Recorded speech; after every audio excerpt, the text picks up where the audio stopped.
Good morning, everyone. It is Sunday, September 3rd, 2017, and this is your fun fact of the day. In Judges chapter 4, we come to the next famous judge who would help Israel through a time of oppression and restore them into direct faith in serving the Lord God Almighty, and her name was Deborah. The Israelites rebelled once again and were handed into King Jabin, king of Canaan. He reigned in Hazor, H-A-Z-O-R, a part of Canaan the Israelites weren't inhabiting. After 20 years of being oppressed, the Israelites cried out to God for deliverance, and this time God saw fit to raise up a woman. Her name was Deborah.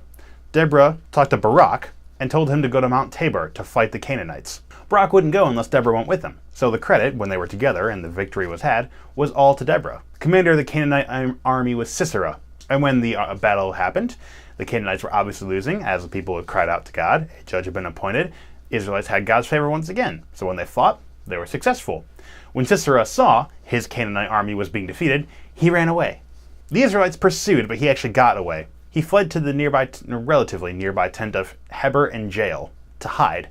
Jael, the wife, told Sisera, just come in, lay down, just put your mind at ease, just take a breather, here, have some milk. Sisera fell asleep, and Jael, not being one of non-discriminatory hospitality, she knew who he was. She knew the Israelites were supposed to come up against the Canaanites, so that when Sisera was sleeping, she takes a hammer and a tent peg and drove it through his temple, all the way through to the ground. As a side note, in Israelite culture back in the day when most of them lived in tents, it was actually the woman's job to set up the tent.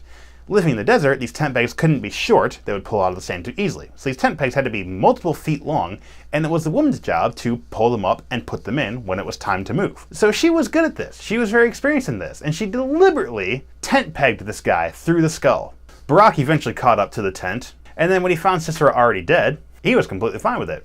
Saves him the trouble. So not only was it a woman who was called to judge to bring Barak up to lead the people and then be there for the victory, it was also a woman who finished the victory by literally tent pegging the commander of the enemy army. God used what was weak in the world to win his victories many times over. This is no exception. The Israelites would press on harder until Jabin is fully defeated, and after this Deborah would sing a large song about it. She wanted to thank everyone for their service, and actually chides those who chose not to fight. In other news, today is National Welsh Rarebit Day. You should also look this up in the links below. Read more about Deborah in Judges chapter 4. Hope you've enjoyed this fun fact of the day. See you tomorrow.